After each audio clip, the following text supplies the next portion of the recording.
दिला जाईल। श्रीयुत दादा कोंडके यांच्या नावानं कला क्षेत्रातील उत्कृष्ट पुरस्कार दिला जाईल। शिक्षण क्षेत्रातील पुरस्कार हा शिवसेना नेते वामनराव महाडिक यांच्या नावाने दिला जाईल आणि उत्कृष्ट सामाजिक कार्यकर्ता हा पुरस्कार शिवसेना नेते श्रीयुत शरदभाऊ आचार्य यांच्या नावाने दिला जाईल आणि हे पुरस्कार शिवसेनेच्या वर्धापन दिनाच्या निमित्तानं जाहीर होतील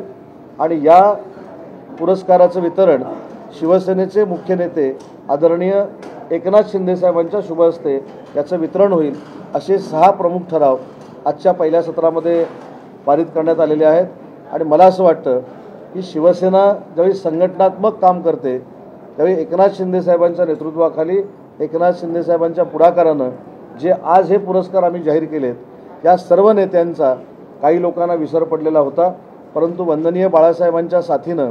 या लोकांनी शिवसेना वाढीचं जर काम केलं नसतं तर शिवसेना ही महाराष्ट्रामध्ये वाढली नसती हे देखील तुम्हाला सगळ्यांना माहिती आहे। त्यामुळे ज्यांच्या ताकदीवर शिवसेना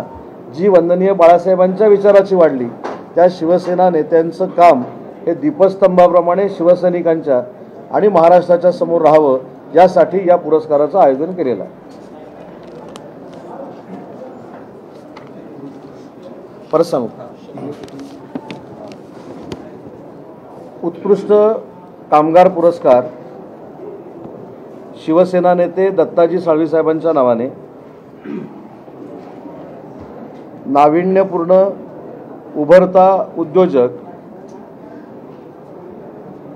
शिवसेना नेते सुधीर जोशी यांच्या नावाने, आदर्श शिवसैनिक